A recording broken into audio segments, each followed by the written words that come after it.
السلام علیکم ورحمۃ اللہ وبرکاتہ۔ آج آپ حضرات کے سامنے صلاۃ التسبیح کی فضیلت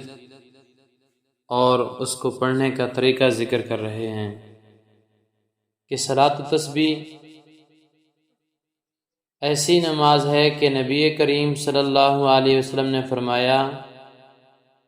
اگر کوئی بندہ صلاۃ التسبیح کو پڑھتا ہے تو اس کے صغیرہ کبیرہ گناہ اللہ رب العزت معاف فرما دیں گے۔ یہ نماز نبی کریم صلی اللہ علیہ وسلم نے اپنے چچا حضرت عباس رضی اللہ عنہ کو تعلیم فرمائی تھی اور فرمایا تھا کہ ہو سکے تو اس نماز کو روزانہ ادا کیا کر، اگر روزانہ ادا نہ کر سکے تو پھر ہفتے میں ایک بار جمعے کے دن ادا کر لیا کر، اگر فرمایا ایک ہفتے میں بھی ادا نہ کر سکے تو ایک مہینے میں ایک مرتبہ پڑھ لیا کر، اگر ایسا نہ ہو تو سال میں ایک مرتبہ پڑھ لیا کر، اور اگر سال میں بھی نہ پڑھ سکے تو کم سے کم زندگی میں ایک مرتبہ ضرور پڑھ لو۔ اس نماز کے پڑھنے میں تقریباً 20 سے 25 منٹ لگتے ہیں، اور اس نماز کی یہ فضیلت بھی آتی ہے کہ اگر کسی آدمی کو رنج اور مصیبت ہو یا کوئی سختی ہو کسی وقت بھی، تو یہ نماز نہایت ہی مفید رہے گی۔ اس نماز کے پڑھنے کا طریقہ بتلا دوں آپ کو۔ اس نماز کی 4 رکعتیں ہیں، 4 رکعتوں کے اندر کچھ کلمات ہیں، ان کو پڑھا جاتا ہے بار بار، اور وہ کلمات ہیں سبحان اللہ والحمد للہ ولا الہ الا اللہ واللہ اکبر۔ یہ کلمات ہم نے اس طریقے سے ادا کرنے ہیں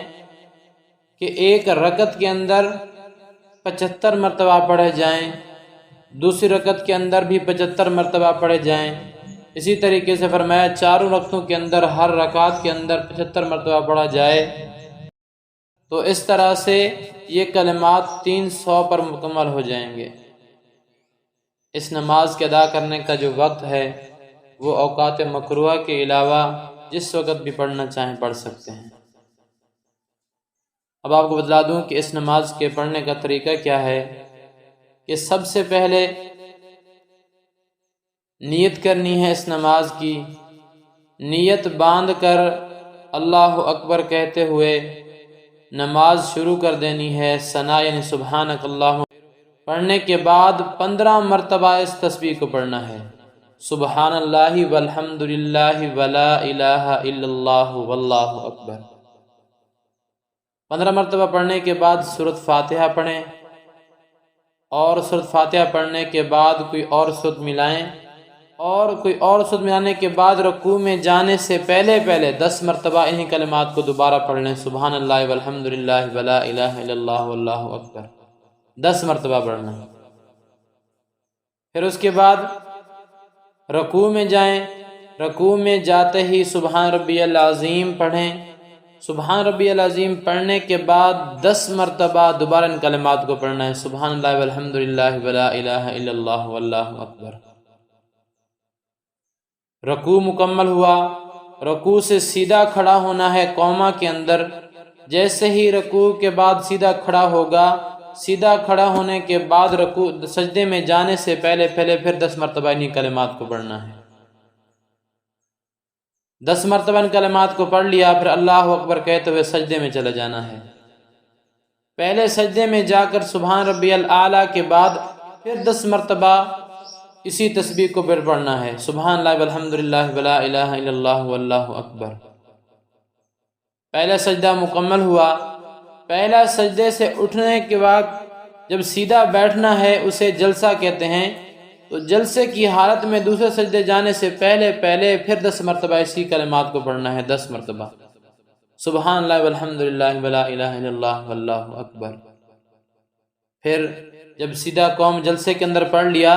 پھر جب دوسرے سجدے میں جانا ہے تو سبحان ربی الاعلیٰ پڑھنے کے بعد پھر 10 مرتبہ انہی کلمات کو پڑھنا ہے۔ جب اس طریقے سے پڑھ لیں گے تو انشاءاللہ ایک رکعت کے اندر 75 ہو جائیں گے، اور دوسری رکعت کے لیے کھڑے ہو جائیں گے، اسی ترتیب سے چاروں رکعتوں میں یہ کلمات 300 مرتبہ مکمل ہو جائیں گے۔ تو کوشش کرنی چاہیے کہ کم سے کم ہو سکے تو ہم روزانہ پڑھیں، نہیں تو ہفتے میں ایک مرتبہ نہ ہو سکے تو مہینے میں ایک مرتبہ، مہینے بھی نہ ہو سکے تو سال میں ایک مرتبہ، اور اگر خدا نہ خواستہ سال میں بھی نہ پڑھ سکیں تو کم سے کم زندگی میں ایک مرتبہ آپ ضرور پڑھ لیں کہ نبی کریم صلی اللہ علیہ وسلم نے اس کی تعلیم دی ہے۔ دعا ہے کہ اللہ رب العزت ہمیں اس پر عمل کرنے کی توفیق عطا فرمائے۔